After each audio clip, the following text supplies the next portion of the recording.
Hey everyone, welcome back. I'm Moose and welcome to another episode of Yu-Gi-Oh! For Beginners where I'm going to be talking to you about the three main types of decks you can expect to encounter while playing Yu-Gi-Oh! Now bear in mind this is a video for beginners, but if you're new to the competitive scene, if you have just started playing, or if you're getting back into the game and you haven't really figured out the theory of Yu-Gi-Oh! Yet, this will be the video for you, so make sure to leave a like, leave a comment if you have any questions, and subscribe for more content like this. So let's get into the video, guys. So talking about Yu-Gi-Oh! Decks, right? We know that there are thousands of different strategies in Yu-Gi-Oh! Itself, but most of them are around three main types of decks, right? Or at least at this point in time, there are three main types of decks. Anyone who's watched the history of Yu-Gi-Oh! Or any of those series by Simo has seen that Yu-Gi-Oh's evolved over time into different types of decks. Right now we have three distinct types. The first one, and one of my personal favorites, is combo decks, and you'll notice these like Dragon Link, Tri-Brigade, all those heavy combo decks that play out a lot of cards at once in order to facilitate bigger boards, in order to make, unbreakable boards, things like that. And honestly, one of the most iconic over the last few years has been Dragon Link, right?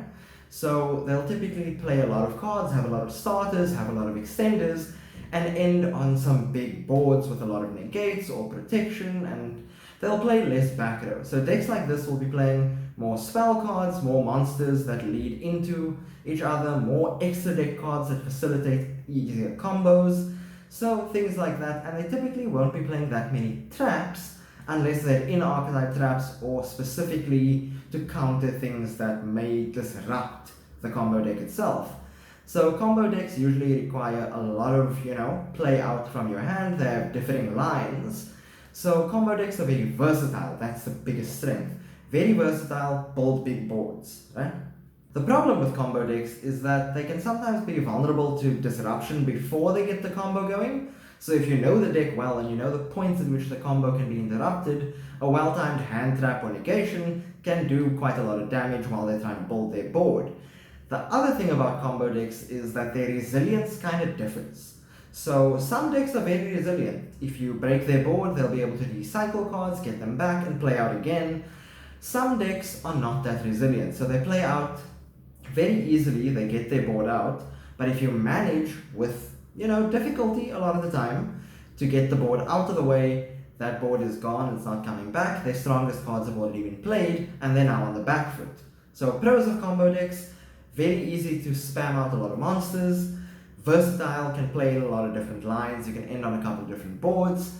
And the problem with combo decks is that they are sometimes vulnerable to disruption. Some of them are quite resilient, and honestly not all of them are as recursive as need be. So that's combo decks, right? Then you get to the second type, which is control decks. Now, control decks are things like Altergeist, Shaddoll even, Shaddoll Invoke Dogmatica, all those kind of decks. You're playing a reactive game, so not simply building your board and then interacting with your opponent from that board, but also using other cards like, you play hand traps and things like that, but your plays are much more based on what your opponent is doing. So things like Altergeist, it's more of a trap deck, but it's not a stall deck. So we'll come to stall decks in a minute, but Altergeist plays out its cards, and then it builds its hand, right? Then when you play, they use their trap cards or their monster effects to disrupt your monster effects or your spell cards or whatever it is, and they build their board state from reacting to your plays. So control decks try to limit your options and build their own board at the same time. Things like Shaddoll Invoke Dogmatica, with Shaddoll Schism as an interruption. So they'll get out a good fusion monster and then send one card you control or banish one card you control that has the same type. Or Dogmatic Punishment, where they'll send something to the graveyard to pop a card you control and then try and get advantage of that card. But they're not typically looking to OTK you or to beat you in one turn, whereas combo decks usually go out a little bit more aggressively and they try and beat you by setting up a board you can't break or going for a one-turn kill.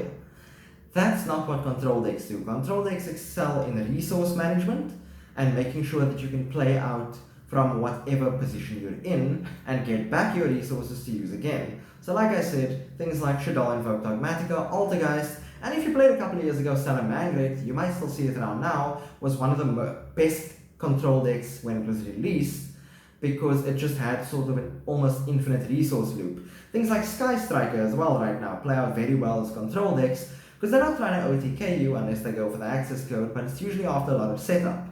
They play out their spells, they control the board state, they make sure they're getting in for whatever damage they need and negating your plays, and then they play from there. So that's what a control deck does. It's reactive, it builds its board slowly, but it manages its resource really, really well.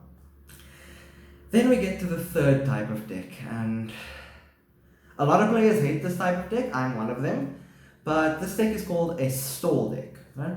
And this deck type typically revolves around, centrally around floodgates, right?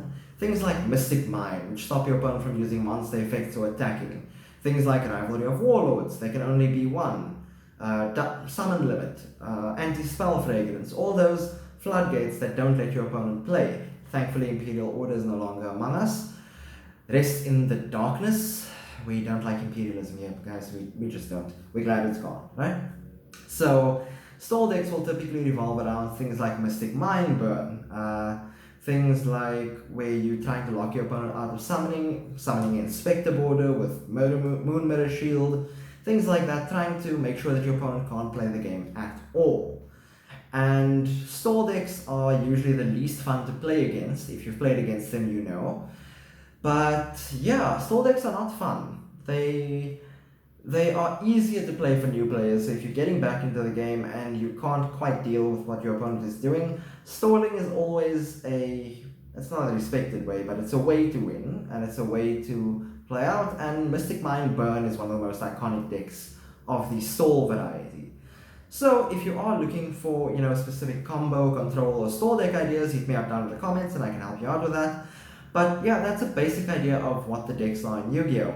But yeah, that's the way it goes. So combo decks, very aggressive, but they can be interrupted. Control decks, not as aggressive. You won't be able to build boards that are as, explosive, but they are a little bit less vulnerable to interruption and better at managing their resources.